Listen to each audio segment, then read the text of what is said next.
Welcome students. Today we will see this part second of the reproductive health chapter from 12th class. In previous video we have seen about the definition by the WHO, that is World Health Organization.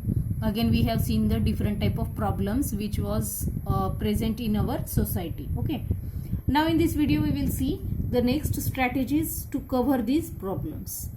First thing is that ये जो strategies हम use करते हैं to create awareness. Okay, to create awareness, but कौन से areas में हमें awareness create करना है, जो लोगों के अंदर किस बारे में awareness produce करना है, ये important है. First thing that to create awareness about STDs. STDs मतलब क्या होता है? These are the sexually transmitted diseases. Okay, so due to little knowledge of personal hygiene and hygiene of reproductive organs, these STDs are common in our countries.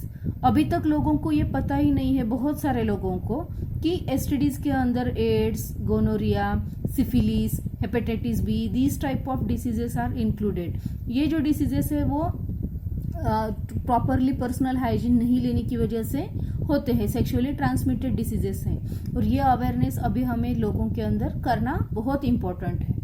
Okay, so this is about the one strategy we have to do this. Second thing that to create awareness about availability of contraceptives. So availability of contraceptives बहुत ही important है, क्योंकि अभी भी लोगों के अंदर जितने अमाउंट में इसकी कॉन्ट्रासेप्टिव्स की जो अवेलेबिलिटी है होनी चाहिए वो अभी तक नहीं होती है. लोगों के अंदर बहुत सारी अभी भी मतलब शर्म की वजह से या फिर लोग क्या सोचेंगे इस वजह से एक दूसरे के साथ अभी भी बात नहीं करते इस बारे में. Contraceptives are these much more important to avoid all these sexually transmitted diseases और health related, sex related diseases. Okay, so the use of these contraceptives is much more important nowadays.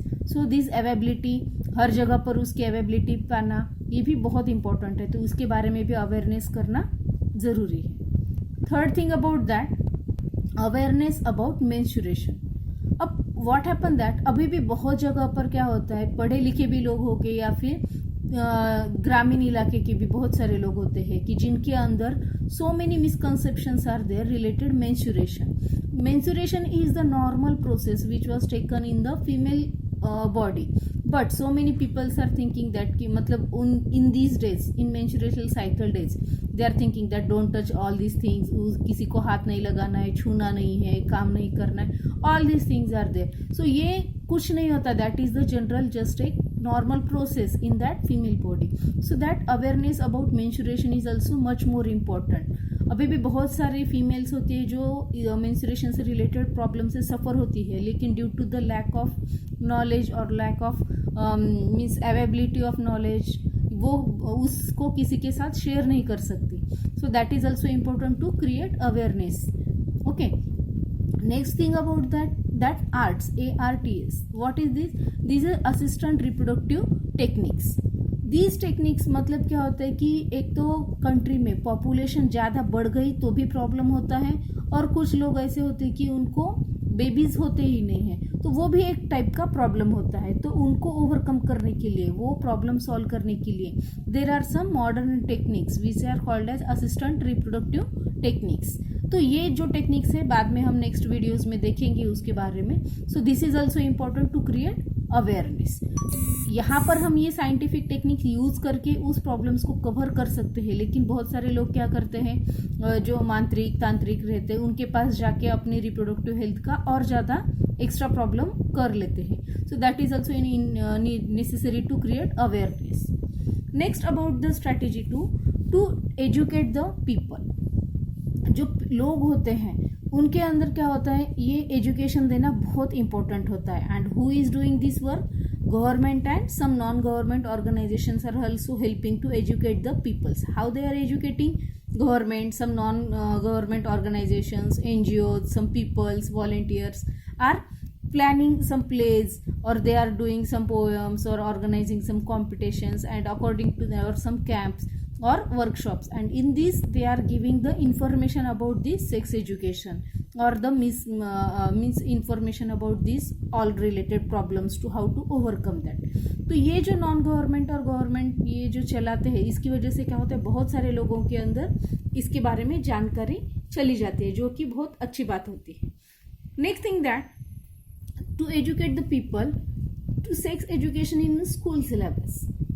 यहाँ पे क्या होता है कि जो छोटे बच्चे हैं या फिर बचपन से अगर बच्चों को सेक्स एजुकेशन दिया, उनके सिलेबस में अगर ये बातें पढ़ाई, हम जैसे normally digestive system, then breathing system, ये जो या ब्लड सर्कुलेटरी सिस्टम नॉर्मली पढ़ाते हैं, उसी टाइप में सेक्स एजुकेशन से रिलेटेड सेक्स रिलेटेड जो सिस्टम्स होती है, रिप्रोडक्टिव सिस्टम्स, वो भी हमें पढ़ाना इम्पोर्टेंट है।